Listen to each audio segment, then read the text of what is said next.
In today's video, watch as these Karens get their worst nightmares met with instant karma that delivers swift and satisfying justice. Prepare for jaw-dropping moments as these Karens' demands are met with swift and incredibly juicy consequences. Let's start with first case. We'll take a closer look at a shocking incident that occurred on a Jet2 flight. The story has gained widespread attention after being filmed and posted online, resulting in significant consequences for the individuals involved. And on 24th March 2022, an incident occurred on flight LS895, which was scheduled to fly from Manchester, UK to Antalya, Turkey. For both passengers and crew, the flight was supposed to be another leg in a series of flights operated by Jet2. But what started out as a normal journey quickly turned chaotic. The calm of the flight was shattered by an incident involving Catherine Bush, a passenger whose behavior caused major disruption. The plane, which was en route to Antalya, had to be diverted to Vienna due to the escalating situation. Now, let's find out what happened and how it led to such a dramatic event. The trouble began when Catherine Bush was filmed confronting Jet2 staff in a manner described as both aggressive and abusive. The footage, which has since gone viral, shows MS Bush shouting at flight attendants and causing a disturbance that left other passengers feeling uncomfortable and anxious. I won't stand back. I am fire! Show your head now, you idiot! You're not doing yourself any favours. You're not doing yourself any favours either. So what? Don't touch me! Don't. In the video, MS Bush's voice is filled with anger as she argues with a member of the crew. Her words are harsh and her attitude is confrontational. She can be heard saying, "I'm back. Get your head together, girl," in response to a staff member telling her back off. The situation escalated when MS Bush was seen physically interacting with another passenger. Me! What have I done? Right. What have I done wrong on this flight? What have I done wrong on this flight? What have I done wrong on this flight? What have I done wrong? Do you have one answer? According to witnesses, the altercation involved her slapping one person in the face, which made the situation worse. The scene was described as chaotic, with passengers trying to calm the situation while crew tried to control the escalating confrontation. As the argument escalated and a fight broke out, the flight was diverted to Vienna, where the disruptive passenger was removed. The decision was supported by all passengers, with the entire flight clapping their hands as Karen was removed from the plane.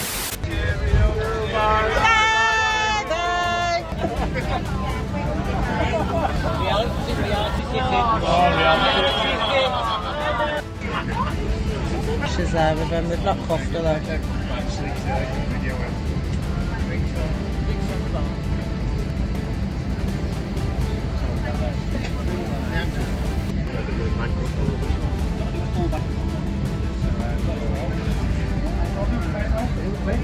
The fine and ban sent a strong message that disruptive behavior will not be tolerated, regardless of the circumstances.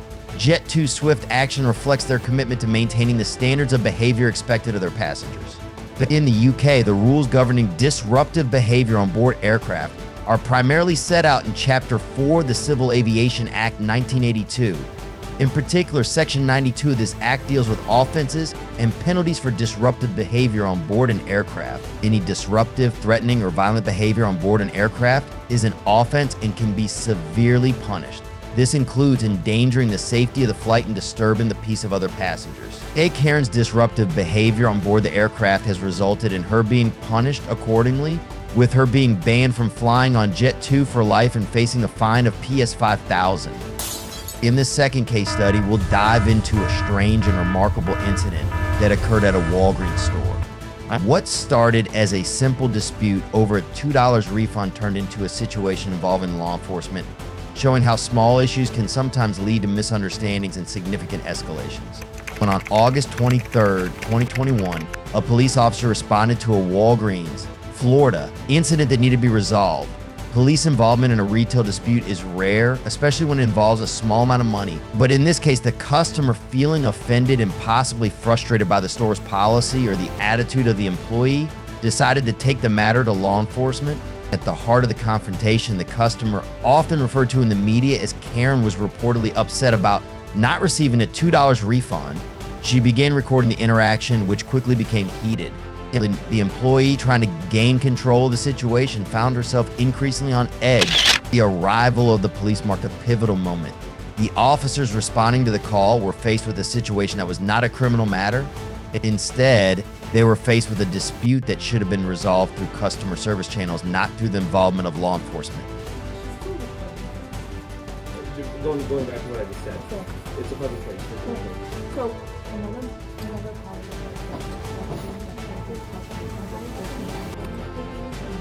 During the interaction, the police calmly explained that the situation was a civil matter, not a criminal one. Essentially, this meant that the law was not competent to resolve issues related to customer service disputes. The officer's role is to ensure that no laws are being broken and to provide assistance if needed. Now, if you don't like it, you can call the corporate offices of Walgreens and get her name or whatnot, and take it up with her as far as you can be a receiver with her, or I mean, I can ask for it to stop. Do you mind? I have to show this to my manager. It's not for social media. I'm not going to put it anywhere. But given the interaction that me and her just had, for my safety and hers, I am recording. Now, can I explain the situation to you? The officer also begins to document the incident, a standard practice for documenting interactions and protecting all parties involved. This document serves multiple purposes. It provides a record of what happened and ensures transparency and accountability for both the officer and the individuals involved. As the situation unfolds, the officer suggests that if the customer is dissatisfied, their best course of action is to contact Walgreens corporate office. In such cases, higher management can address the issue, review store policies, and potentially remedy the situation in a manner consistent with corporate procedures. Yes, she's been yelling at me on my recording the entire situation. Can I just talk to her? The only She's time I giving you yelled your at her piece. was when I was standing, or I don't even know what she said, but I responded to her over there. She yelled at me and she said, "Let me finish." And so I stopped what I was doing and I walked over here and I stood here. Every purchase that you make, you get a receipt. The only way you won't get a receipt is if you literally someone gets your receipts. Whenever you sign up for Walgreens or do the whole, process or whatever, I have no control over that. Sure. When she made her purchase, she put in an old phone number. Whatever phone number you put in, that's going to talk to your receipt, your transaction. She put in an old phone number. I asked her, about the information. She was saying that it was an old phone number when she was 18 and she doesn't remember. So I'm just like, okay. That's what I was don't going to know. ask you. If there's that Yeah, way to I don't know how to do that. I think he just did from the computer, but he has it on paper. You have to physically print it on a piece of paper. Sure. While corporate intervention typically provides a structured approach to resolving customer complaints, companies have dedicated channels for resolving disputes, and their goal is to ensure customer satisfaction while adhering to their policies. I've been working here for 2 months. I don't know. Yeah. So I kindly explained to her, you'll just have to know when my manager gets here. We open at 7. So in the entire time, I kept my calm. And it went from that to, because they're African American. I work with a very diverse group of people. I have diverse children, family members, you know what I'm saying? So, and I kept my calm. I could have very much gotten out of character, very much so. But I did not, because it's her being on Fox 4 News and all that other stuff. I just work here. I'm doing the best that I can. I gave her the best advice possible. This is where customers should direct their concerns rather than involving the police. The lesson here is important. While it is understandable to feel frustrated when a customer service issue arises, escalating minor disputes to the law enforcement level can have a broader impact. These can strain police resources, disrupt public services, and create unnecessary conflict.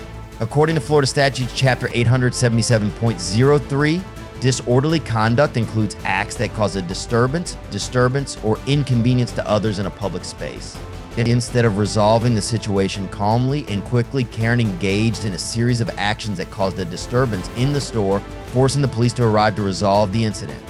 Minor harassment may be punished as a second or first-degree misdemeanor, depending on the severity of the offense.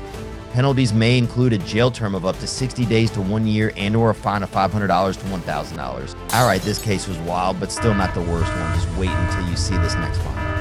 On January 1st, 2022, our story begins on a crowded Florida subway, the hub of the city's public transportation network. The station is bustling with morning rush hour commuters rushing to work, backpack-toting students, and the occasional tourist. Amidst this chaos, one figure stands out, a middle-aged woman with a distinctive demeanor. As the subway rushes forward, Karen's discomfort grows. She shifts uncomfortably in her seat, her eyes darting around. Karen notices a group of teenagers chatting animatedly in the corner of the train. Their laughter and animated conversation seem to amplify her discomfort. The subway car stops, and the teenagers, seemingly unaware of Karen's growing discomfort, resume their conversation.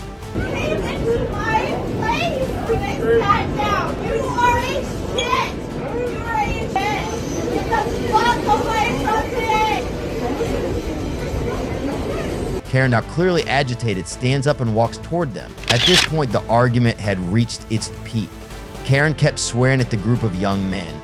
Realizing that this had caused a commotion on the train, a member of the group of young men approached Karen to tell her to stop, and Karen smashed the board in the young man's face into his hand. At this point, Karen's retribution had come. She received a punch in the face that made her sit down and feel dizzy. You're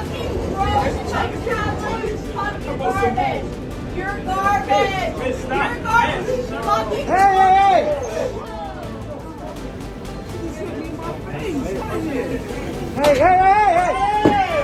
Even when the black youth turned back to Karen to get her things back, Karen immediately broke it and pulled the black youth's shirt. In the end, Karen received a splash of water in the face from the black youth and sat on the train feeling hurt, embarrassed, and humiliated. Indeed, the passengers all found Karen's behavior unacceptable, so no one stood up for her.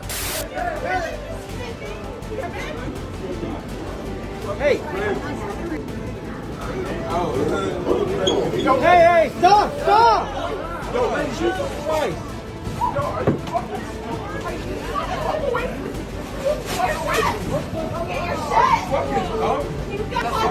Stop! Stop! Not in my face! The camera captured the remaining atmosphere of the train car, the restlessness of the remaining passengers, and the general feeling of relief when the confrontation was over. The incident left a deep impression on everyone involved. According to Florida Penal Code Section 784.021, the act of aggravated assault. This law is defined as aggravated assault occurs when a person intentionally threatens or causes another person to feel fear of immediate physical harm and has a serious element such as using or possessing a dangerous weapon during the attack. Under aggressive behavior, specifically using a hard object to physically impact the two young men, put her in violation of this law. Aggravated assault is a third-degree felony. This means that the punishment can include up to 5 years in prison and a fine of up to $5,000. All right, fellas, what do you think? Share your thoughts in the comments and don't forget to subscribe for more interesting and educational contents in the future. Thanks for your support.